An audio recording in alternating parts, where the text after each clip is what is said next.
Comment savoir si mon ex va revenir? Aujourd'hui, on va aborder une question que beaucoup d'entre vous se posent après une rupture sentimentale. Elle est assez légitime, à savoir comment savoir si mon ex va revenir.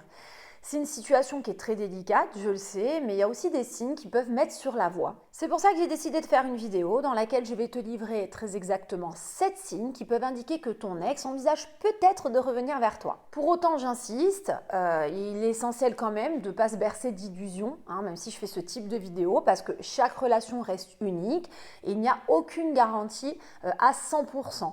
Mais les signes que j'ai choisis dans cette vidéo ne sont pas pris par hasard. Ce sont des signes dont je me sers également pour essayer d'avoir un petit peu de recul sur les histoires qu'on me rapporte et donc avoir un avis. Donc, si jamais tu remarques quelques signes, plusieurs, même un chez ton ex, tu peux peut-être commencer à espérer que la situation finalement évolue dans le bon sens. Avant de commencer, en complément de cette vidéo, sache que je t'ai laissé la possibilité d'avoir accès à un mail dans lequel je te donne une liste de 14 interdits, pas n'importe lesquels. Tu vas voir que c'est très pratique parce que ça te permet d'avoir un guide finalement dans un moment où tu vas peut-être pas avoir toujours la bonne objectivité, le bon jugement par rapport à ce que tu traverses. Eh bien, ça te permettra d'aller y jeter un coup d'œil. Très simple pour y accéder, une fois que tu auras terminé cette vidéo, il te suffira d'aller en dessous de la description de cette même vidéo. Tu vas voir qu'il y a le lien qui apparaît, tu cliques dessus et tu recevras automatiquement le mail. Peut-être que tu me découvres pour la première fois, donc je suis Christelle Lepage, je suis spécialisée dans les dynamiques amoureuses, experte en reconquête amoureuse. Sur cette chaîne, j'essaie de te donner un maximum de conseils pour que tu réussisses à obtenir une seconde chance de ton ex. Tu verras que je donne pas mal d'analyses, je fais aussi des vidéos en développement personnel parce qu'une reconquête amoureuse, c'est pas que faire revenir un ex. Pense toujours à t'approprier aussi les conseils. Il y a des conseils qui sont mieux finalement adapté à certains cas. Il faut comprendre que ton ex n'a pas le profil de celui du voisin. Donc c'est aussi pour ça que tu dois prendre du recul quand tu vois des conseils, voir s'il te parle, s'il t'évoque quelque chose, si tu te reconnais aussi dans les situations que j'évoque, très important. C'est ce que j'ai comme retour en coaching, souvent personnalisé. Les gens me disent « Oh là là, cette vidéo, j'ai l'impression qu'elle était faite pour moi ». Donc si des fois tu ressens ça quand tu vas voir des vidéos sur ma chaîne, alors dis-toi que c'est que voilà, cette situation elle semble en tout cas appropriée à la tienne et donc les conseils forcément risquent aussi de pouvoir bien t'aider. Donc voilà, et aussi ce recul, n'applique pas bêtement les conseils que tu peux entendre. C'est important vraiment que tu les ressentes.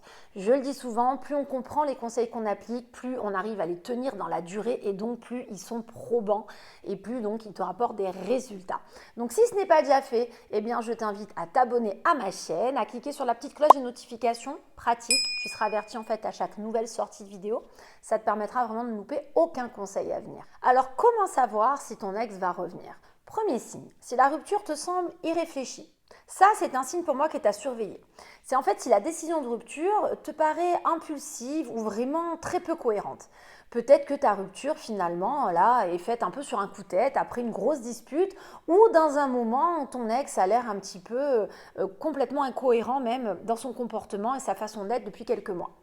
Donc, si la rupture te semble aujourd'hui disproportionnée par rapport aux événements, ça pourrait laisser penser, indiquer que la décision finalement de ton ex n'est pas si réfléchie. Ton ex a peut-être décidé finalement de rompre sans vraiment avoir pris le temps de la réflexion et sans avoir vraiment mûri les conséquences à long terme de cette décision.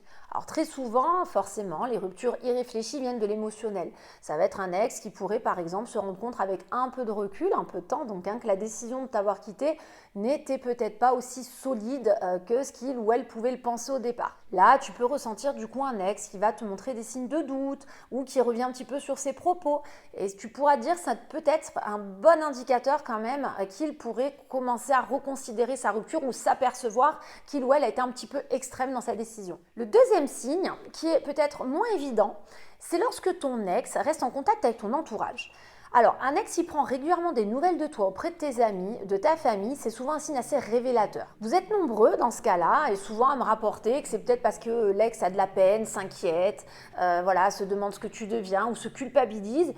Pourtant, je peux te dire par expérience, généralement, une personne qui veut vraiment rompre aura pas trop tendance à aller parler à l'entourage, justement, parce qu'ils ne sont pas forcément dans une bonne posture vis-à-vis de ces gens. Donc, comprends qu'un ex qui est vraiment déterminé à passer à autre chose n'aura pas ce genre de comportement. C'est plutôt au contraire des gens qui vont éviter de garder le contact avec ton entourage pour mieux tourner la page et puis surtout pour pas endosser le mauvais rôle. Mais si maintenant tu te rends compte que ton ex continue à te poser des questions sur toi, de rester aussi en bon terme avec la famille ou tes amis, amis, eh bien peut-être que cela montre encore un certain intérêt pour ta vie, hein. Et c'est peut-être aussi un moyen inconscient, parfois il faut le savoir, de garder un lien avec toi finalement, sans pour autant oser couper les ponts. Un troisième signe que moi là j'aime beaucoup, c'est lorsque ton ex souffle le chaud et le froid. Donc là tu vas remarquer que ton ex en fait a des comportements complètement incohérents. Un jour tu as affaire à quelqu'un de très aimable, agréable, qui semble même être nostalgique parfois vous concernant. Puis le lendemain, tu sais pas pourquoi, tu as affaire à un ex qui devient distant, piquant, désagréable. Moi j'aime ce signe parce que c'est la preuve que ces va-et-vient en fait dans les émotions, qui sont d'ailleurs très déroutants généralement pour toi, pour tous les gens qui m'en parlent, sont souvent finalement la preuve aussi d'une personne encore tiraillée dans ses sentiments. Pour travailler aussi les process de deuil, je sais combien plus une personne commence à faire le deuil, elle est de mieux en mieux dans une décision et avancer, moins cette personne se sent tiraillée. Tu peux le vivre demain dans ton domaine professionnel où tu ne sais pas si tu veux partir, si tu veux rester. Tu vas voir que moins tu es finalement décidé, plus tu vas être tiraillé. Le jour où tu es décidé de quitter ta société, même si tu dois encore rester 3 mois pour un préavis, tu seras beaucoup plus en paix avec toi-même et tu n'auras pas de comportement cyclique à l'égard ni de tes collègues, ni de ton patron. Eh bien, dis-toi que pour une rupture, c'est exactement pareil. Si elle est vraiment définitive, il y a une cohérence en fait dans le comportement de la personne qui l'a décidé. C'est pour ça que si ton ex aujourd'hui souffle le chaud et le froid, eh bien, ça indique pour moi des émotions qui ne sont pas stabilisées et que tu es avec quelqu'un qui n'est pas encore complètement détaché finalement. Donc c'est à ce moment-là que tu peux avoir une opportunité de reconstruire ce lien qui est peut-être encore probablement accessible en mettant les bonnes choses en place. Quatrième signe, celui-là pour moi ultra révélateur et pas très dur à discerner. C'est lorsque tu as affaire à un ex qui très clairement te parle de sentiment de gâchis. Donc là, tu as une personne qui emploie le terme vraiment, gâchis, qui va avoir des choses à dire du genre on aurait pu éviter ça, pourquoi on en est arrivé là, quel dommage que tu n'aies pas réagi avant. Voilà, pourquoi on n'a pas fait ça plus tôt, parce que maintenant c'est trop tard. Mais en fait, ça va plutôt signifier que tu as affaire à une personne qui s'aperçoit qu'il y avait quand même pas mal de choses qui n'étaient pas si mauvaises entre vous et que les choses se sont donc pas passées comme prévu, quoi. Ou du moins comme elle aurait espéré qu'elle se passe. Si moi j'aime ce signe personnellement en tant que coach, c'est parce que c'est un sentiment de gâchis qui reflète en fait que l'ex était quand même beaucoup investi dans la relation, qu'il avait donc encore du mal aujourd'hui à accepter d'une certaine façon que ce soit fini. Donc c'est un signe pour moi qui est d'attachement, c'est quelque chose de vraiment réel et ça peut te donner une chance du coup de montrer que tu as compris ce qui n'allait pas dans votre relation, que tu as décidé donc d'évoluer, peut-être même de changer par rapport à des reproches qui ont pu être faits. Et je pense que vraiment, ce sont des perches à saisir si tu ressens ces signes-là évocateurs chez ton ex. Cinquième signe, je l'aime encore très fort celui-ci. C'est pour ça que je ne l'ai pas menti, j'ai vraiment fait une vidéo sur les signes qui pour moi sont évocateurs, pas tous les signes, n'importe comment, dans tous les sens, qui en fait veulent rien dire. Là, donc on va parler de celui où ton ex, clairement, finalement reste ouvert à partager du temps avec toi. Pour moi, si ton ex aujourd'hui accepte de passer du temps avec toi, malgré cette rupture, ça peut être quand même très bon signe. Je le répète, je ne parle pas d'une personne avec qui tu vas partager un café au moment où tu vas chercher tes enfants, et encore. Mais bon, disons que ça, à la limite, on peut comprendre que vos rapports restent cordiaux sur quelques minutes. Je n'ai pas parlé d'une après-midi entière ou d'un week-end passé tous ensemble. Mais voilà, on peut comprendre qu'autour d'un café, quand tu vas chercher tes enfants, quand ils préparent le sac, ça se soit logique et qu'on ne peut pas vraiment du coup parler de signes d'un ex qui pourrait revenir. Mais en dehors vraiment de ce cas spécifique, la logique voudrait pareil, que l'ex n'ait pas besoin, n'ait pas l'envie de passer du temps avec toi. Donc si aujourd'hui tu te retrouves avec quelqu'un qui est en mesure de discuter de la vie, de même partager une activité que vous faisiez par exemple ensemble à l'époque, sans enfants en commun au milieu, aller boire un café avec toi, ça montre pour moi que la personne elle est franchement pas complètement détachée et même que c'est une personne qui ressent encore du bien-être en ta présence. Je le redis, un ex qui est vraiment déterminé finalement à se séparer, à rompre définitivement, n'accepte pas de passer du temps avec toi parce que ça peut laisser de la place à l'espoir, ça peut aussi le mettre en mauvaise posture. On peut imaginer que les gens autour de toi vont te poser la question, attends, t'as un ex qui te dit qu'il veut plus de contact, qu'il veut plus te voir, mais par contre vous allez boire des cafés, vous partagez du temps ensemble, il y a un truc un peu louche quand même. Donc voilà, donc si ton ex continue aujourd'hui à se rendre disponible, c'est peut-être parce que c'est une personne qui justement apprécie encore beaucoup ta compagnie et du coup n'est pas en mesure vraiment de couper les ponts là radicalement, trop rapidement. Donc selon moi, c'est peut-être un terrain fertile, en tout cas moi j'exploite vraiment en coaching personnalisé pour reconstruire la relation à condition bien sûr, hein, je le répète, d'adopter la bonne attitude. Sixième signe, lorsque ton ex cherche à savoir si tu as changé. Là encore, c'est un signe révélateur. Si ton ex pose des questions ou montre de l'intérêt à savoir finalement si tu as évolué depuis la rupture, si tu consultes un psy, si tu es allé voir un coach, si tu t'es pris en main, ou qu'est-ce que tu as compris du coup depuis la rupture, qu'est-ce que ça t'a permis de mettre en place, eh bien dis-toi que ça peut traduire quand même quelque chose d'assez positif.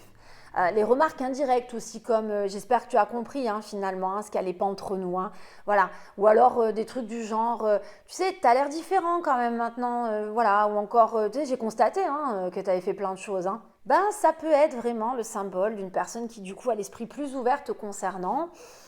Et voilà, s'aperçoit et peut-être en est donc content, hein, contente finalement de voir cette évolution opérer en toi. Donc quand ton ex finalement s'intéresse à ton évolution, c'est souvent parce que peut-être il envisage l'idée aussi de te redonner une chance. C'est peut-être une personne qui aujourd'hui n'est pas encore en mesure d'une certaine façon à revenir parce qu'il y a encore la peur, la méfiance que ces changements ne s'instaurent pas dans la durée, mais ça peut être quelqu'un qui voilà, est quand même en mesure de réévaluer à un moment donné, peut-être en se sentant plus en confiance, en se rendant compte que vraiment ces changements ont opéré pour de bon voilà, rien ne changera dans le temps, et bien en mesure de se dire que peut-être valoir le coup de reconsidérer finalement cette rupture. Donc si ton ex cherche à savoir si par exemple tu as travaillé sur les points qui pouvaient poser problème avant la rupture, c'est peut-être une excellente opportunité hein, pour montrer que oui, aujourd'hui sans en faire trop bien sûr, tu as pu prendre du recul, tu as mûri et qu'en effet cette rupture a été un vrai électrochoc qui t'a permis de prendre les choses en main te concernant pour ne plus jamais reproduire ce type d'erreur. Enfin, le septième signe qui laisserait penser que ton ex peut revenir, c'est si il te semble nostalgique en fait de vos bons moments. Et bien là, ça peut paraître aussi un petit peu logique.